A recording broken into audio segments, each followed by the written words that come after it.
Perfect. All right, guys, we're here for another episode of the New Age podcast. And with us here, we have Felicia Kalan. Felicia, tell us a little bit about yourself. Yeah, well, thank you again so much for having me today. And I am the city council candidate, or one of the city council candidates in District 22. I am a working mother of two. I have a 6 and 4-year-old. They're both at school today, so I'm thankful for that. Hey. Yeah, and I live in Astoria, and I'm excited to run for office. I'm really just wanting to make New York City a better place for families and children, and that's really what's motivating me to run. So I'm excited to talk to you more today. Awesome. So, is there any specific moment or event that kind of really spurred you to run? Because I know we always, whenever us as humans, we think about doing something, we're like, maybe I will, maybe I won't. And then something kind of happens and you're like, you know what, I'll just go for it. And do you Yeah, have any moments like that? I have a few. It's difficult to know where to start, but I'll say I came from like a struggling single mom household. And I was able to get a really good education. When I was in high school, my mom actually went to college and she started a home health care agency. She started a business. Wow. And that's a practical one for sure. Yeah, which really changed the trajectory of her life and our lives. So I've always had this desire to kind of connect with people from all different walks of life, and I mostly have done that through, the work that I've been involved at the community level.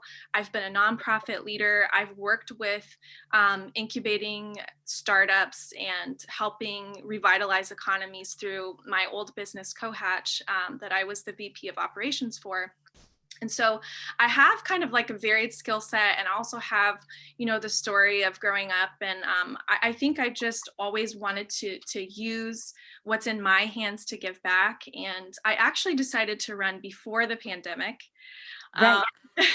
So I started my committee before it happened, and I didn't really know all that was ahead of me, but I certainly wouldn't change it for anything, because I think even just this process of being a candidate for city council, we've been able to really impact the community. So my husband's actually an elder and pastor at a church, at Bridge Community Church, which was Right. a motivation for us running.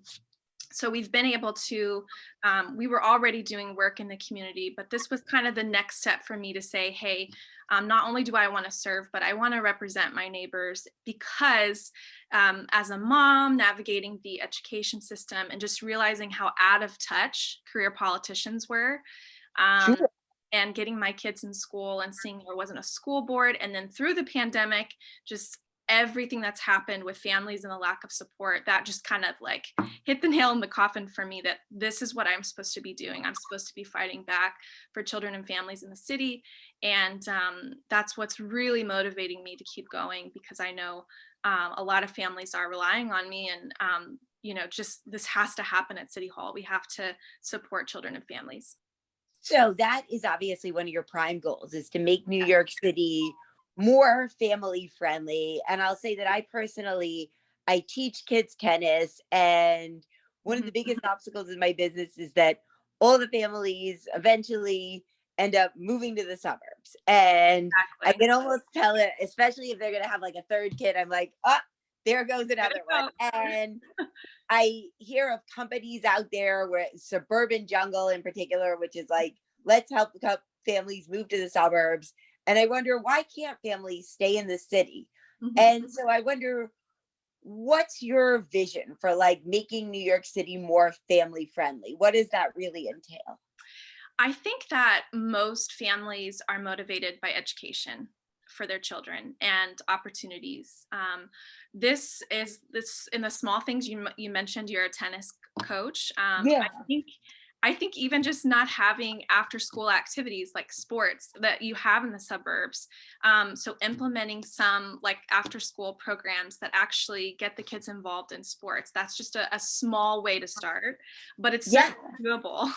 And education. So like you said, most people with small children, like we have really good elementary schools. We have really Right. strong elementary schools that can compete, nationwide. And some of Sure. our middle schools are good too. But then once you get to our high schools, the whole system is a little bit difficult to navigate. And also, they're not the best ranked high schools, the public high schools. So either you pay an arm and a leg to send your kids to Catholic school, Right. or you move to the suburbs. And that has to change. I think part of that has to do with funding, and making sure our schools are well funded. I think, pushing higher standards, and, there's just a lot that can be done to fix our education system. But I think part of the issue is that, families are leaving, and, we need quality education, and we have to do something about it. So, I mean, there's so many different opinions on what quality education is. And in your Yeah. opinion, Mhm. what makes an education a quality one?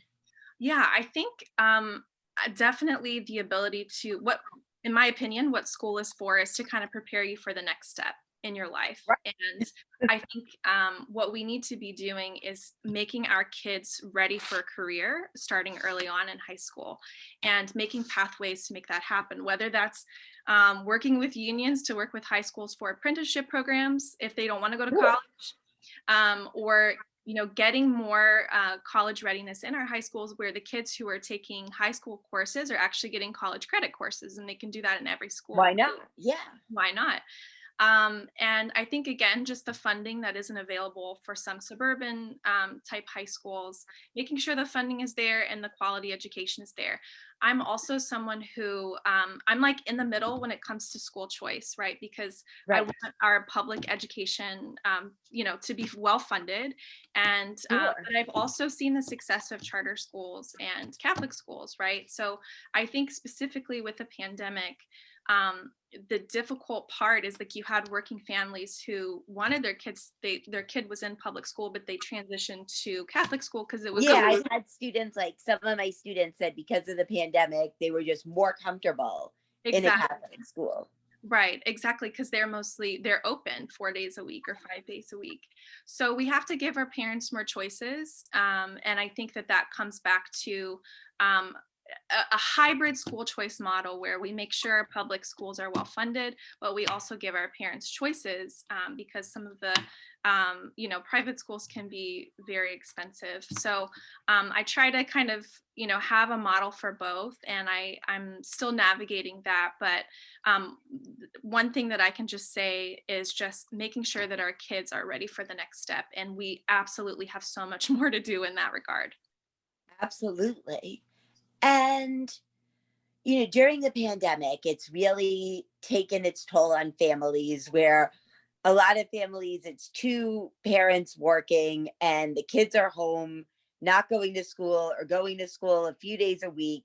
Yeah. And I think a lot of families are under resourced and not really prepared for this. And Right. in your world, how would they be supported if opening schools isn't an option? How would these families be supported? I think that the number one way we can support is giving subsidies for childcare. I think that a lot of, and I'll mention my family as well. We're a family of four. We can't afford to have, someone coming in here full time helping with education. So we're both kind of navigating everything, but we can't. Right. We know we can't do this forever. Like, if they don't open school in fall, it's going to be a huge thing, and I think you're going to see even more families leave. But I think what we can do and what we should be doing is, offering childcare subsidies for people who have kids in school, and we can subsidize, the days that their children are home, making sure that they can afford to pay someone to help at home. So where would that money come from? So I think that, our city budget is 88. Right now, it's $88 billion, and I would say that within those $88 billion, that, and of course we have a budget that's a budget deficit, and there's going to be a lot of hard decisions to make. But Yeah, I think that, every city council candidate sort of has their priority, and my priority absolutely. will always be children and families. And I think within that budget, we can definitely find a way to, and of course, this would be for families who can't afford childcare, right? So, Yeah. this would be like EBT food stamp families or families that make, say, under $100,000 for a family of four, that they would receive childcare subsidies. So, I think within the budget we can certainly find that. Okay. I mean, it's always a matter of just like, obviously, it's always a priority. Just like with an individual, you decide, are you going to the movies or are you going to be splurging on that gym membership? Like, Exactly. it's just on a larger scale level that you have to prioritize. Right. And so now here you are, and you're a city council candidate. And what goes into like running a campaign? What a great question. A lot. So, first, you have to start a committee, Right. and you register with the campaign finance board, who kind of oversees all the money that's coming in and going out. So I would say it's actually more cumbersome to run for city council than like a state level office within the city. And the reason is because the city has a match and funds program. So they started this program so that kind of everyday people like me who've never run for office, who aren't involved like, as a career politician, can start a good campaign, and they match funding 8 to 1. So to qualify for that, you have to kind of follow a lot of steps. So that's kind of the first step. Obviously, getting a lot of volunteers on your side, reaching out to family and friends. You have to fundraise to have Right. Reaching out to family and friends. right. It's tough. That's got to be like the hardest part of it. Yeah, like and especially right now, they're like, what, wait, what are you doing? And then most people have been pretty supportive, but you have to fundraise to run a campaign. You really do. You can always put your name on the ballot, but you have to get money to run a viable campaign. So fundraising is a huge part of it. Obviously, getting your social media going, getting involved in what's happening and the news of the day, and then the next step, and the step that we're coming into now, is petitions. So you have to get a certain amount of signatures to get on the ballot. And Right. we just changed some of those rules, but our petitions will start March 2nd. And right now, I believe we have to get 270 signatures, which is a By lot when? less than usual, but they're only giving you 2 weeks instead of a month to do it. So once you do the signatures, Wow. yeah, 270 in 2 weeks is going to be pretty tough. it is, especially because a lot of people don't want to sign anything and they don't want to be in close contact with people they don't know. Can people So that's sign a electronically or no? not at this time. So Oh, it's so you all still have to do the actual. regular, go up to them, here's a sheet of paper, sign it. That Exactly. is Exactly. baffling, actually. That's kind of Yeah. baffling that in the age of technology, you can't have people do it online. But Right. So that's the process right now. So we'll do that, and then we'll be on the ballot hopefully, and we'll go from there. And just community outreach, door knocking, phone banking, all the good things that go into a campaign. so, you're phone banking, you're talking to people in the neighborhood, and like, how is that? Have you spoken to anybody yet? Like, how is it when you're kind of talking to random strangers and trying to Yeah. convince them you're their candidate? What's that really like? I think a lot of people are very disenfranchised with politics right now. So Right. they're not, either they're going to tell you exactly what they think, or they don't want to talk to you at all. And here at the local level, we have a very low voter turnout. Right. But this year is a mayoral election. So yeah, it's certainly a challenge, but what I wanted to do from day one was not run on my own agenda, although of course I'm going to be supporting and representing children and families, but I wanted to get a feel for what people care about. So if you ask people, hey, what are the needs that you're concerned about in the community? Typically they have one or two things, whether it's the trash. I've heard of sanitation so many times. I've heard of safety, public safety, Right. so many times. People upset with their kids not being able to go to school. Small businesses upset that indoor dining is closed down. All those things. Absolutely. There's a ton. I mean, I would think there's a host of different issues given it's a pandemic. Right. And so, you know, when you're going to indoor dining, and Yeah. obviously for so long we had no dining, indoor Right. or outdoor, for like about 3 or 4 months. Yeah. There was nothing. It was just takeout. And then they brought back, in I think June, they brought back outdoor dining, and I think mid to end September was indoor dining for a bit, and then mid December they kind of shut the indoor dining down, and now they're saying February 14th indoor dining will be back. Mhm. What's your whole opinion on the indoor, the outdoor dining, that kind of thing? My opinion is it's been a mess and very Right. inconsistent, and I haven't agreed with it. I think at the beginning of the pandemic, I understood the complete shutdown to kind of sort of understand what was happening with COVID and to get it under control, right? But we had within New York City, all of our dining was shut down, but you had, Long Island and other places around New York City that were open at 50% capacity or 25% capacity. In my opinion, we should have stayed 25 to 50% capacity the whole time, because if you look at the science, the transmission rate within indoor dining when they did the tracing was like 1%. It was very low. Sure. So I didn't agree with shutting down the businesses. I think it's been detrimental to our communities. We've seen over a third of small businesses closing down. And then with the outdoor dining, some businesses were able to get creative, but we saw with the winter months and when the snow came, I literally witnessed someone who had spent $35,000 getting all their outdoor dining stuff, and it was crushed by Yeah, it's the gotta snow. be expensive. And it was crushed by the snow completely. And so and then they lost money on that. They lost money on, revenue with indoor dining. So it's been a mess, and I understand the public safety concern. But this has not been the correct way to deal with it. I would have kept 50% capacity or 25% capacity, depending on where COVID was. But I think the way that it was done, just absolutely crushed our small businesses. And it didn't make sense to me.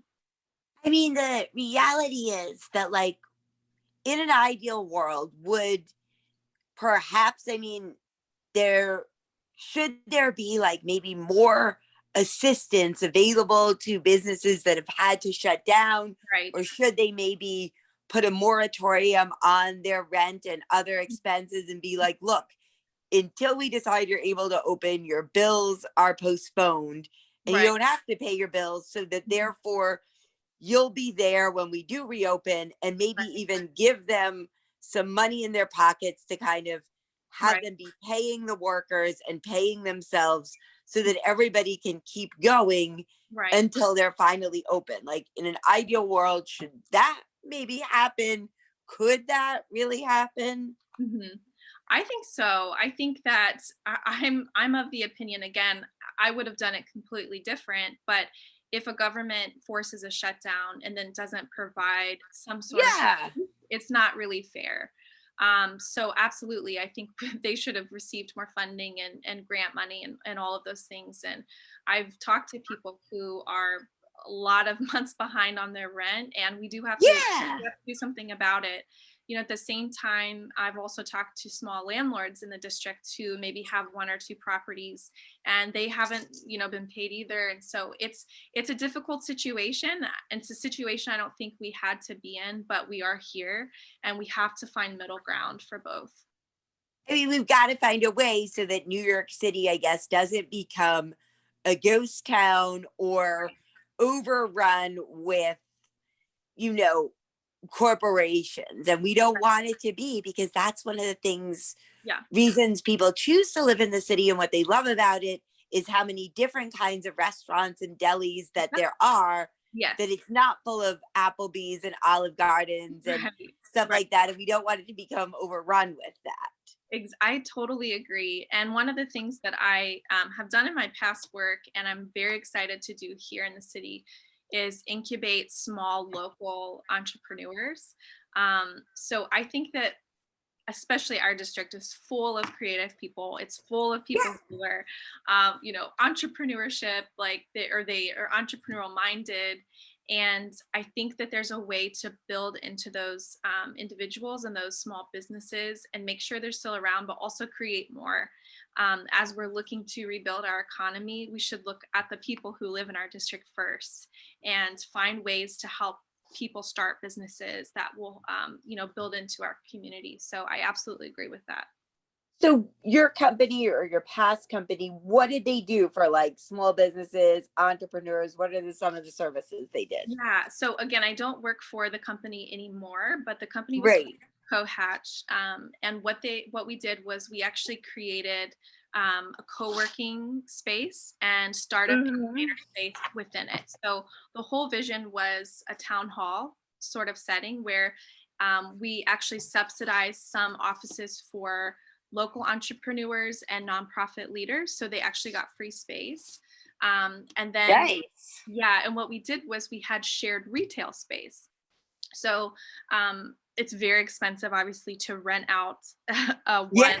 one, space. So we actually allowed all like I think we had, depending on the building, we would have maybe 10 local businesses represented. So actually creating little like hubs of entrepreneurs and helping subsidize those locations, whether that be food entrepreneurs and having like a food court where you could come in and an indoor food court and try some of the different food in the area, or a retail space, just depending on like what industry people are in. Those are the types of spaces that we would build, and the whole idea is to help subsidize one of their main costs, which is obviously their space.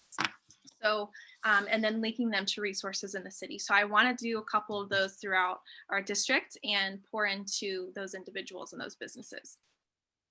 Yeah. And I mean, is other services available? Like, let's say it's a small business, they're just getting started, Yeah. and, maybe they're not a retail space or a restaurant, Right. but they're a small business in the area. And let's Mhm. say they can't find clients and they don't have a huge advertising budget.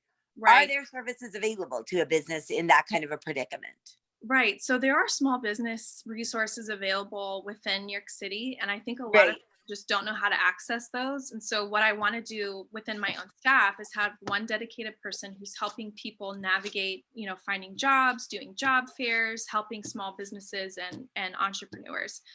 So one of the things that I think we can do is, especially for women and minority owned businesses, what people don't realize is actually state contracted businesses are required to have certain things within 20% of what they do outsourced to like women and minority owned businesses. Oh, okay, So cool. they're actually mandated to do that. So if you're a woman or minority owned business and say you um, are like a cleaning company, for example, I'm just like it's just coming up Right. in my head. You can actually really access some really high level contracts because just if you're women and minority owned certified business.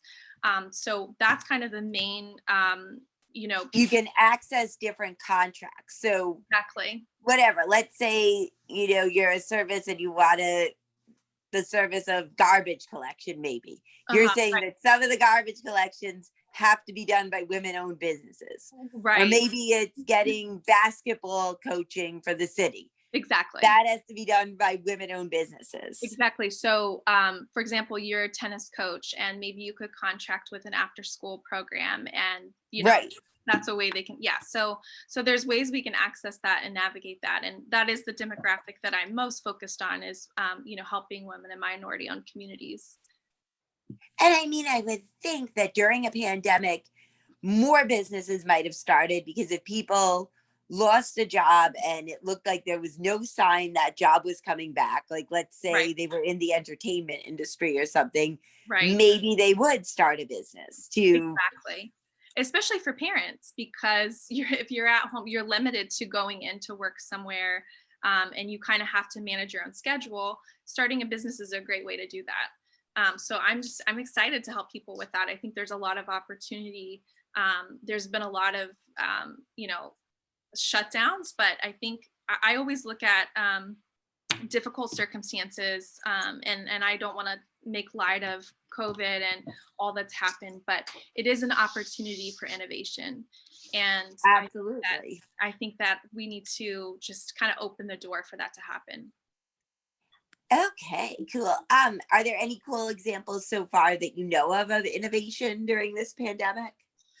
I've certainly seen people get, most of what I've seen really is people pivoting to what's needed. I think a lot of, I'm kind of, because my mom owns a small business, it's a home healthcare agency.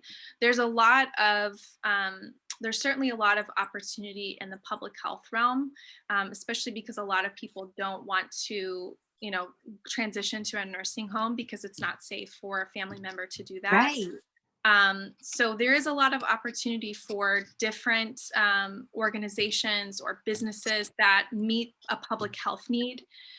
So I'm starting to see that slowly, whether that's, hand sanitizer, starting a little hand sanitizer company. Yeah. So yeah, I think people are innovating, and I think if they're given the proper resources and opportunity and a little bit of coaching, I absolutely think they can be successful in that. Maybe like a sexy hand sanitizer, like Hey. that you put it on a like to Right. get people to Everybody use it. everybody needs it right now. Everybody's buying hand sanitizer. So, I think pivoting to a market, and also in the digital space, everybody's going online.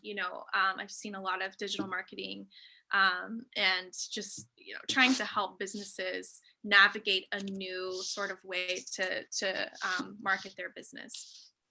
Cool. And so you're now working, you're trying to get all these signatures, and and I guess you're trying to get people to getting to know people that live in your district and Right. find out what their deal is. Like, Yeah. how has that been in a pandemic to try to get to know these people? And what's something you learned about them that you were surprised about people that live in the district?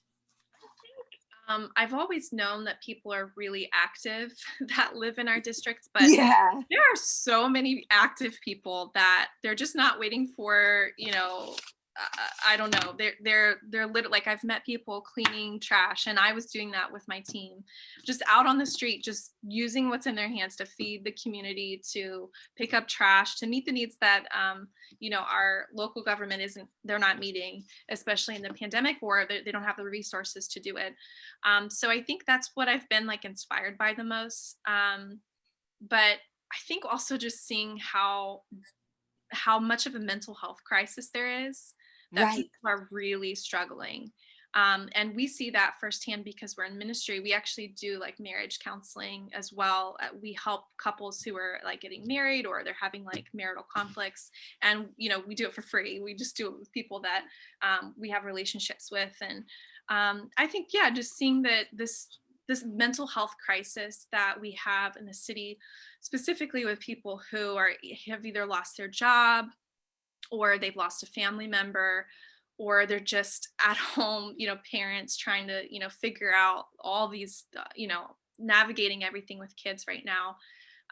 There's a mental health crisis, and that is something that I don't take lightly, and something that Sure. I want to make sure that I champion at the city hall level. So, what would you like to see done for the Mhm. mental health crisis? What's some things that aren't there now that you'd like to see be there now? Yeah, I think first of all, the mental health crisis that we find ourselves in stems from, the shutdowns. I think a lot of Sure. just getting our kids back to school. But I've seen it even at the level of my own children. So making sure that there's counseling services available for kids in schools. Not every school has a school counselor, They don't. and that's a huge issue. And so that school counselor can help families and children. That's primarily, my number one priority. But I know a lot of other people are hurting, and I think just greater awareness for like suicide hotlines that are available, like at the national level. But a lot Sure. of this is, we can get those support and services, and making sure that people have what they need. But a lot of this is because of the shutdown, helping people, whether it's financial or helping them, start a new business or get back to work. I think those are some of the outliers of why we have what's going on now. But there is a crisis, and we have to make sure people have the appropriate resources, and what they need to kind of get to the next level. I mean, that I think it's a big, nobody really talks about the mental aspects of COVID in that, you know, there's the worry that you will catch COVID, which is a real fear. It's not just that you're a hypochondriac. Right. Um, and there's that worry coupled with the fact that a lot of the activities that are traditionally stress relieving activities you can't do Right. because Exactly. it's not safe. Like, Yeah. and I always joke that part of the way you relieve stress is sometimes by making small talk with strangers. And probably not everybody agrees, but Sure. I joke that with all the stress I feel, I should have gotten to know everybody in the USA by now. Like, Yeah. and so that's one of the toughest things is that we can't, you know, it's not totally safe to see people in large groups. And another big thing is like a lot of people who are entrepreneurs like myself, you prefer sometimes to work in coffee shops and stuff like Right. that Right. because that, it's sometimes lonely to be an entrepreneur and you get your company by going to a coffee shop and Exactly. working on, your stuff from the coffee shop and then talking to the people. Mhm. And now that's not really an option, because they shut down the indoor dining. So just to have to live in fear and also live a lot in isolation has got to be really tough Right. for people, during the pandemic. And Absolutely. also, like, I guess some people, in this pandemic are single people and they live alone. Other people are living with families. And I think both people are facing like their own set of issues, whether whichever situation you're in. Hmm. And I guess would you say it's maybe spreading an awareness of the issues that are available, the services that are available, but also letting people know that like there's no shame if you have to get help. Exactly. And I can't help but think about like our elderly, and people who, are most susceptible to the virus and maybe haven't seen their family members, In a and year. isolation, Yeah. the isolation there, um, in, in those facilities. It honestly, it breaks my heart. And I think there's more that can be done. And I was just talking to my team about this too. Like, what can we do for nursing homes in our district? Like, what can we do for older people? Because they're not able to, to go to the coffee shop where they used to meet up with everyone. And I still see people out and about, of course, but specifically for the people who are in like nursing home facilities who can't get out. And they used to have programs that came in and helped them move and did different things, where they get them all together. It's just really Yeah. sad. It's just very sad, and they're in isolation, and it really breaks my heart. So I think there's more that can be done, certainly with our elderly population and mental health and isolation there as well. Great. And so now you have a team, you mentioned you have a team of people working on your campaign. If someone wants to run for a city council, who's on their team and what roles are there? Yeah, so right now I have a full team of volunteers. I hopefully will be getting paid staff soon, but everyone that's Great. been helping has been a volunteer. So how it kind of works is you have like a campaign manager, and then you have someone who's like a policy person, and then you have someone who's more like a field director. And I don't have a field director yet, but and that field director is the person who's kind of on the ground. Um, Right. Helping with the signature process, helping with the door knocking and phone banking and all of that. And your campaign manager is kind of like your higher level. They're fully looking at the campaign and all that's going on. All And aspects of it. Yeah. exactly. So those are kind of the two main roles I would say for like city council. um, so that's kind of what you have to look at, and a lot of volunteers just filling in to different roles, but those are the two main roles for sure. So the people who are in those roles, what do they need to do to be helpful to you and make the campaign successful? Like what kind of Yeah. qualities are you looking for? Yeah, so for a campaign manager, definitely someone who understands Queens, understands the dynamic of running a campaign, has experience. Sure. and knows how to fundraise, or helps with fundraising, knows how to put on an event. All of those things are very important when you're looking for a campaign manager. Someone who has connections, and who's probably worked on a campaign before. That's really key, especially for someone like me, who I've never ran for public office before. I certainly have a lot of connections in the community, but they're not always inside, the political realm. So, and then obviously your field director, again, someone who has a little bit of experience, at least volunteering with a campaign, understanding the petition, process, and understanding, how to interact with voters, and someone who can train volunteers to do that as well. Awesome. I mean, I guess the biggest thing is if you haven't run for public office before, you want someone that knows all the hiccups that are going to happen and all the things, because I guess the main thing is whenever we go into any experience, we probably don't realize all the potential hiccups that could happen. Exactly. So that helps a lot. And yeah, I think outside of that, you get a lot of newspaper, like press reaching out, or people who want to do, one-to-one talks. So, just getting yourself organized and knowing what you stand for. And I think there's so many issues that I try to stick, with, like jobs and small businesses, public safety and clean streets, and then education, children and families. I try to stick to those main three, even though I want to like do everything. Yeah. And just staying true to that, getting your message, and picking two or three top issues that you just really want to like pursue and get sound policy behind. And we're actively doing that as well, creating like a full policy document. We have our policies for now up on our website that are just some bullet points, but we really want to go in depth and do research. We've already done some research, but compile policy platform that's really the best platform for our city and for our district. And so you said before you have to get 270 signatures in 2 weeks. How realistically can you do that? Because that sounds like a lot to me. We need a lot of boots on the ground. So getting people who we have a group of volunteers. So we'll try to shoot for each person getting about 50 signatures. And okay, so that's good. Which makes it more doable. I'll be out there as well, getting as many as I can and meeting people. But trying to do that in a safe way is certainly difficult. And getting people to go out and knock on a door during COVID is also very difficult. So you could get a lot of people that are like, you know what?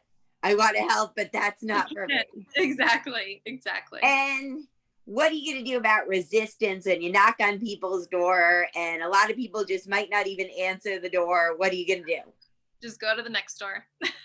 Just go to the next door. But there's certainly things we can leave at the door. Like we'll have like a palm card that we'll leave, just so at least it's not a lost cause, I guess. Just leaving at least literature there. And what about if you get resistance from people, like you come to the door and they're like, I hate New York City, I hate the whole government, and they start venting about everything they're mad about? Then what are you going to do? That certainly happens. I think just being a listening ear as much as possible. It's tough when you have a short amount of time to get signatures, but you also don't want to. I've said this before in another podcast, but if you don't care about the one, you don't care about the many. So right. I try to spend time with people and hear them out, and in an appropriate way, and in a way that's respective of the person. Say, let's continue this conversation. Here's my information, but I do have to go now. Just doing it in a respectful way and continuing the conversation in another form. I mean, yeah, if you show your willingness to talk to people and be like, look, here's my card, you can give me a call, we'll talk about this. Yeah. Then the people feel like, okay, they actually care. Because so many people I see are like, they're so wrapped up in like, politics at the national level and everything going on. I'm like, you realize a lot of these politicians, they would never even like take the time to call you or have coffee with you and chat with you. And that's what I'd always look for in a candidate, is at least someone that would take the time to listen, even if we don't agree on every issue. Exactly. So now say you do get enough signatures, right? You get enough signatures, you're on the ballot. Then I guess you'll run in a primary in September. And if you win there, you run in November. Right. So primaries are June 22nd, and then Ah, the general election is November 2nd. So and it's pending that nothing changes with the pandemic. That's where we are right now. Um, it is. It has been announced, and nobody knows if this is like there's like a validity to this. But Costa, who is the current councilman, has had some health issues, and there's been an article, I can't remember if it was the story of Post, but saying that he could potentially step out of office before his time's up, which could potentially wow. trigger a special election. And the special election is a whole nother set of, Yeah, then it's a lot of different procedures for sure. right. So but for now, that's the That he might just step out. So his health is in dire straits then. That's what the article said, but he hasn't really made a statement to confirm that. So I haven't taken it. I'm praying for him and his health and all of that, Yeah. and wish the best for him. But I don't think he's made a statement about it. Otherwise, he hasn't said anything, and he's still showing up to work, and I think doing as much as he can. So we're just waiting to hear that. And so obviously we're gonna have a new mayor. I I Yeah. mean, I think de Blasio made that's the one good decision maybe the guy made is not to run for reelection. Right. Um, so what would you it obviously somewhat affects your job, who's mayor and what kind of a mayor would you like to be working with? And are any of the candidates that are currently running, do you prefer any of them over any others in terms of like working with them? Yeah, I haven't. I did have a chance to work with Eric Adams when I worked on the Lifestyle Lifespan campaign, which was advocating for food access and Okay. food deserts. So I did have a small chance. Like I met him at the inauguration ceremony and heard his speech, and I've certainly heard of him. And I like kind of sort of his like blue collar approach to public policy, but I haven't. So far, I haven't seen a candidate that I can 100% say this is someone that I would endorse or support. I'm look- Right. I'm looking for someone who has the opportunity to, or has the skill set, I'd say, to turn our city around, because we have to bring jobs, but we also have to meet human needs.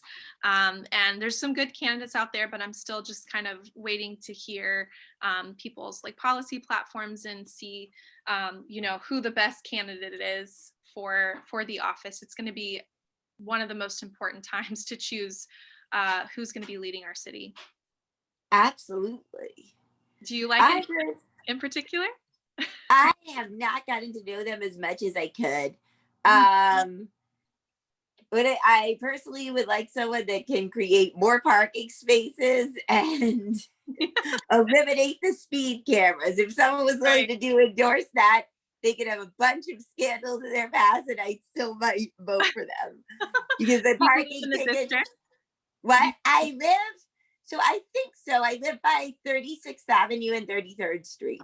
Okay, yeah, so you should be yeah, that's definitely an issue that it's so controversial, which is interesting to say that, but I actually did a petition, just an online petition with several people on Crescent Street that reached out to me, some business owners and homeowners, where parking's been eliminated. And I've said that in my petition, like I'm certainly someone who cares about the environment and quality of life and all of that. But the way the process is happening now, where they just keep eliminating parking, Yeah, it's just not the way to do it. And I don't think it's a fair process. And so I definitely put some stuff together to make changes, but it's difficult because people, there's a group that just wants to eliminate cars altogether, and I understand I've heard of why. that. That there's talk so that if you live in New York City, you just can't have a car.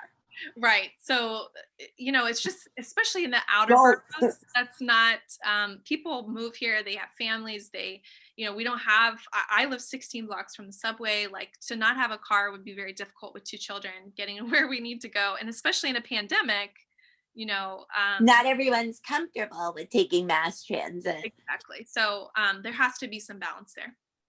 I mean, the reality is that with my business and I carry all this tennis equipment, Right. taking the subway wouldn't have been practical when going to work, at least. And, the reality is I see more and more often that like city bikes are Yeah. taking the spots of what would be Yeah. parking spots, Yeah. as well as randomly they're just making it into some other thing that I don't even understand what it is. Right. And Right. it's like I feel people, other times I've spent close to like 40 minutes or an hour looking for a parking spot in certain Right. areas. And when And you then think using the about how gas. much, what? Using more gas looking for a parking spot, right? Exactly. And more emissions. Plus, you could be so much more productive if you didn't have to spend time.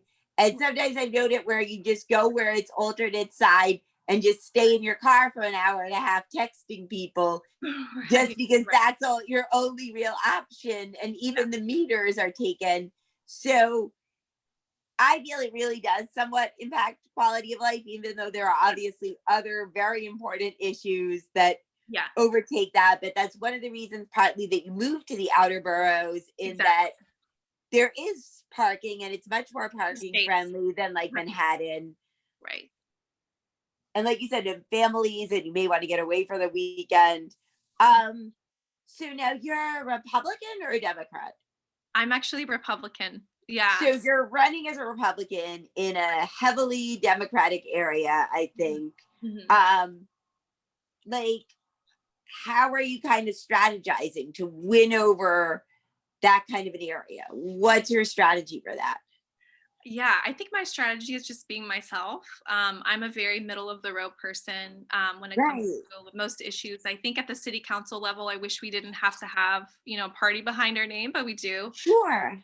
So I think just running a very community focused, campaign where I'm listening, I'm talking to a lot of people, and I'm, representing needs that I think people have felt neglected, even like parking being such a controversial issue. But if it's an issue that my constituents care about, it doesn't matter what I think. It's Right. making sure that the people who the voices haven't been heard for a very long time, and getting a well-rounded policy plan forward that anyone could sign up on for. I think everyone cares about public safety. um, of course, on the Democrat side, there's a lot of controversy of how to do policing, and I think that there's certainly room for reform. But I have one of my opponents who even wants to eliminate the NYPD altogether. um, Right. so it almost makes, I hate to say this, but it's like you kind of become like the common sense person. And I want to be a person that's well balanced, that if you're a moderate Democrat, and or if you're a Republican, that I'm someone that you feel like would represent your values well. And so it's sometimes hard to be in that position because you can't make everyone Yeah. happy. But at the same time, I think that's kind of, when I talk to people, a majority of people are sort of like in the moderate kind of sphere. And so Yeah. getting to talk to those people and hear what they care about, and it might not be what the party cares about on either side, but it really comes back to what am I, the members of my community need. And I think we all want safety, we all want good education for our children, we all want good public transit, we all want to fix some of the issues and the potholes and sanitation. These things are like rocket science things, but there are things that we all we live our daily life. And I experienced when there's a lack of sanitation in our neighborhood and there's trash everywhere, I'm living in that same neighborhood. And so I think those local level issues make it a little bit easier to run when I'm not necessarily aligned with like the primary winners of the district. But I think I do think that we have a lot of moderates. I think we have a lot of people who are open to someone who has common sense, and we'll see on election. Because it's true that like I agree that almost at the local level, I don't know if you could really label issues always as Republican, Democrat at the Right. like parking is parking and lack of parking is a lack of parking, whether Right. you're Democrat or Republican. Like lots of things are just, Yeah. or sucky subway service where you get Right. such a long delay. Again, I Right. don't know if that's Republican or Democrat. That's just Right. something affecting everybody, and Yeah. someone has to do something about it. And of course, not everyone's going to see it that way, and that's okay. But we'll just try to have it's conversation by conversation, and making sure that we're meeting people where they are, and that some of their top issues, if we align on, then I think we'll get the vote. Ah, yeah. And I think it's almost reminds me a little bit of comedy where Yeah, it's like in a comedy, lot of it's about comments. making yourself relatable to the audience Yes, and yes, thinking about stuff that, you make jokes that everyone can kind of relate to, or you make it relatable. And I think that is what being a candidate is. It's about being somewhat relatable to everybody out there, the average dude out there. right. You're relatable to him. It's like we should almost every candidate to maybe go to the bars, go to the restaurants, Yeah, absolutely. listen in on people's conversations and be like, I do listen to people. I'm like that most yeah, passive people watcher and listening on conversation. Like that's like my favorite thing, favorite thing to do. that's what I think. Or a doctor's office, Yeah, the city MD lines almost seem like that's the place to do your campaign. Because right. there's so many people waiting on the line. That could be the easiest place to get the awareness out there these days. Even though I don't think I'd want to go there because Yeah, they're all sick. right, right, right. So before we wrap this up, do you have any final words you want to say? No, I think if you're watching this and you have any questions about me personally or our policy platform, or if you have an idea that you want to see in the district, or if you're struggling with finding a job, whatever you need, just reach out at info at feliciakalan.com. I would love to have a conversation with you. And I think we're in a dark time, but I certainly see a positive future for our city, and I want to be a part of bringing that in. Wonderful. Well, thank you so much again and enjoy the rest of the day. All right. Have a great day. Nice to talk to you. You too. Bye bye.